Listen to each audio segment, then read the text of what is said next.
In New York, Dominicanos look out for each other like familia.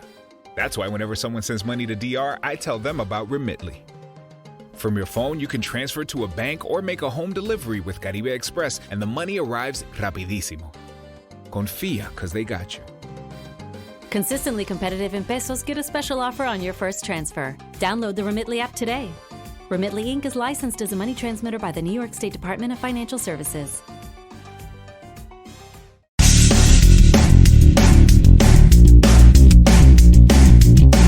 OBS Job Search Advice Radio, episode 1771. I'm your host, Jeff Altman, the Big Game Hunter, and welcome. I've got a fun little show called Give Me an Example of Working with Someone Who's Hard to Get Along With, and of course, how you handle them. Hope you find it helpful and give it a great review wherever you listen to the show. And with that, welcome to Monday, and let's get going, okay?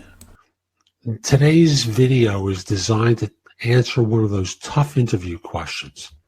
Give me an example of working with someone who is hard to work with, and how did you handle interactions with that person? Boy, that's a tough one. And your answer really depends on your level of seniority. So I want to be clear. I'm not talking about abusive situations. I'm not talking about the extremes when answering this question. I think if you bring those up in interviews, you run a risk. And the risk is, can the other person hear them and not think of you as being defective, harmed, someone who can't express them, contain themselves, and are bringing the wound of the previous environment into the new one. Most firms, although they're going to tell you that they hear you and accept you, they're going to find reluctance within their organization to move forward with you. So your answer has to be moderated. So let me take the extremes off the table and go to the core scenarios. Now, most situations professionally for people, there are things like, I don't get along with this person. Or this person, in one case that I worked with, the best way to describe the individual was they were a scoundrel. I'm not going to go into details, but I'll just simply say part of the reason that we get our buttons pushed by people is they remind us of someone from our past who did much the same thing. For example, there's a person who I'm coaching now who interviewed for a role, and they met with someone who clearly reminded them of their mom. And, that button got pressed through demeanor.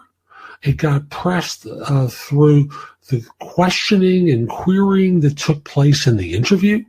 And, if my coachee winds up responding to them as they might have to their mother, clearly they're going to be bumping heads because that was a lot of their dynamic growing up. And it doesn't serve the interest that they have, the coachee has.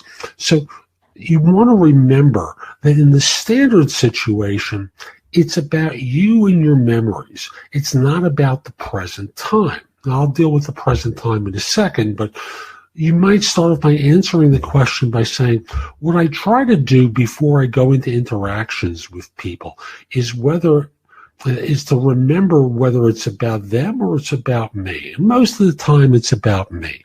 So when I work with someone who's hard to get along with, most of the time, it's because they've pressed my buttons in some way.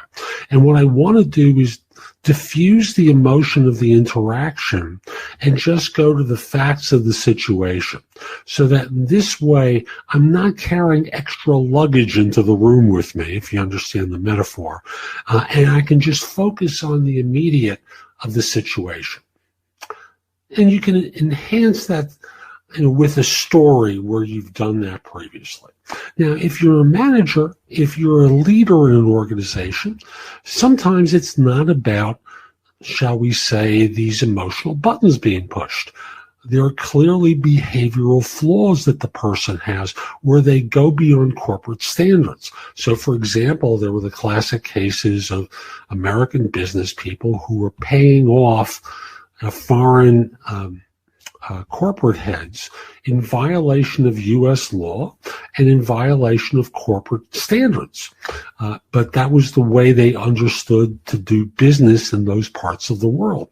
So there are times where you have to say, I met with the HR organization, and obviously, again, another extreme example, yours might be scaled down, the person who conducts themselves in a way where they just think it's more important to do the sale than to be honest with people and the potential impact of that.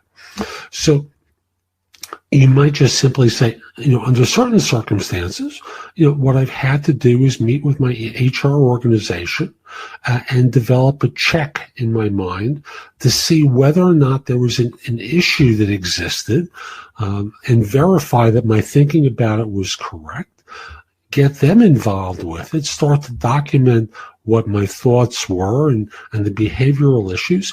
And we wound up having a meeting with the individual to basically put them on, this is my language, I'm trying to be facetious, double secret probation, where they're notified that for the next 90 days or for some period of time, their performance has to return to this benchmark or they're fired.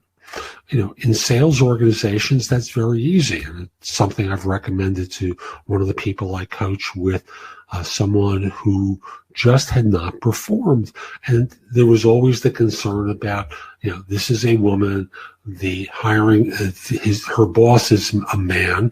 Was there an issue that was going to be dealt with related to gender? And we wanted to document her poor performance and what was being asked of her to do within this 90-day period. If she met it, he was prepared to be effusive in praise. If she didn't, she was going to be let go. And without completing the story about what the outcomes are, what's important is, for the purpose of the interview, when you're dealing with hard to work with colleagues, sometimes you have to say to yourself, as a leader, the behavior is the problem. They're not following, the requirements of the role.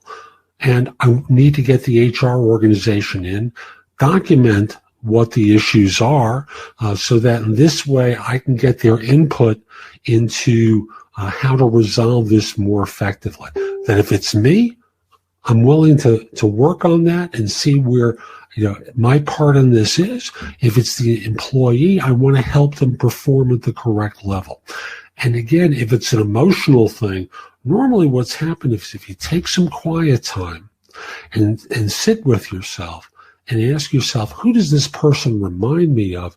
You'll discover that there's someone from your past who this individual reminds you of, either through their behavior, their actions, what have you, where the affront occurred, and you can't bring that into the room with you. So that's today's show. I hope you found it helpful. And if you did, here are a few more ways to get information and advice from me. First of all, there's my website, which is thebiggamehunter.us. I have more than 8,000 blog posts there that you can watch, listen to, or read that will help you find your next job. In addition, if you're interested in my coaching you, at the site there's a button there that says schedule. Schedule time for a free discovery call, schedule yourself in for coaching, interview preparation coaching, salary negotiation advice, coaching related to hiring more effectively, managing and leading, helping you to be a better executive in your organization, and overall being a better employee of your firm. If you have questions for me, you can ask them at wisio.com/thebiggamehunter. That's wisio.com/thebiggamehunter. The price at Wisio is less than 1/3 of what I'm charging at my website.